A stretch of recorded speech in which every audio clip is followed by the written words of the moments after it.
بسم اللہ الرحمن الرحیم۔ ایک شخص حضرت ابراہیم ادہم علیہ السلام کی خدمت میں حاضر ہو کر عرض کرنے لگا، اے ابو اسحاق، میں نے اپنے آپ پر بہت ظلم کیا، مجھے کوئی ایسی بات بتائیے جو دل پر اثر کرے اور میں گناہوں سے باز آ جاؤں۔ آپ نے فرمایا، اگر تم 5 باتیں قبول کر لو اور ان پر قادر ہو جاؤ تو پھر تمہیں نہ کوئی گناہ نقصان پہنچا سکے گا اور نہ کوئی دنیوی لذت تمہیں ہلاک کر سکے گی۔ اس نے پوچھا، ابو اسحاق وہ 5 باتیں کون سی ہیں؟ آپ نے فرمایا، اگر تم اللہ تعالیٰ کی نافرمانی کرنا چاہتے ہو تو پھر اس کا رزق نہ کھاؤ۔ اس نے کہا، پھر کیا کھاؤں؟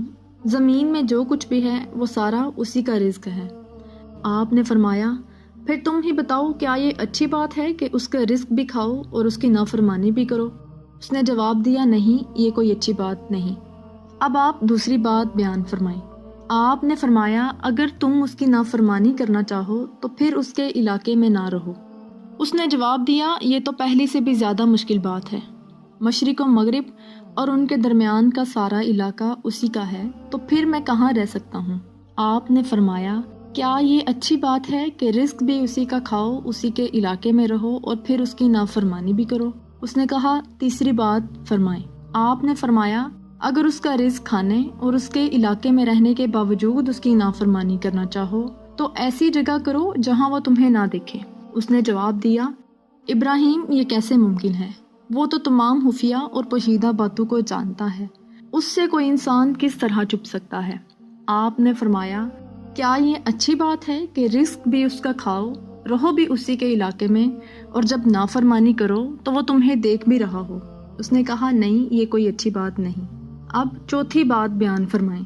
آپ نے فرمایا، جب تمہاری روح قبض کرنے کے لیے ملک الموت تمہارے پاس آئے تو اس سے یہ کہو کہ مجھے تھوڑی سی مہلت دے دو تاکہ میں سچی توبہ کر لوں اور کچھ نیک عمل کر لوں، تو کیا وہ تمہیں مہلت دے گا؟ اس نے جواب دیا، ہرگز نہیں۔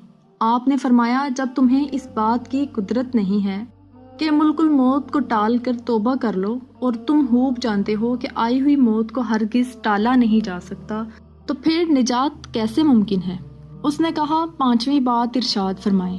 آپ نے فرمایا، جب قیامت کے دن دوزخ کے فرشتے تمہارے پاس آئیں تاکہ گھسیٹ کر تمہیں دوزخ میں لے جائیں تو کیا تم ان کے ساتھ جانے سے انکار کر سکو گے؟ اس نے جواب دیا، نہیں، وہ مجھے نہیں چھوڑیں گے، میری کوئی معذرت قبول نہیں کریں گے۔ آپ نے فرمایا، پھر نجات کی امید کیسے کر سکتے ہو؟ اس نے کہا، ابراہیم، بس یہ وعظ و نصیحت میرے لیے کافی ہے، میں اللہ تعالیٰ کے حضور صدق دل سے توبہ استغفار کرتا ہوں۔ پھر اس نے آپ کی صحبت اور رفاقت کو اختیار کر لیا اور باقی ساری زندگی آپ کے ساتھ مل کر اللہ تعالیٰ کی عبادت اور ریاضت میں بسر کی، حتیٰ کہ موت ہی نے دونوں کو ایک دوسرے سے جدا کیا۔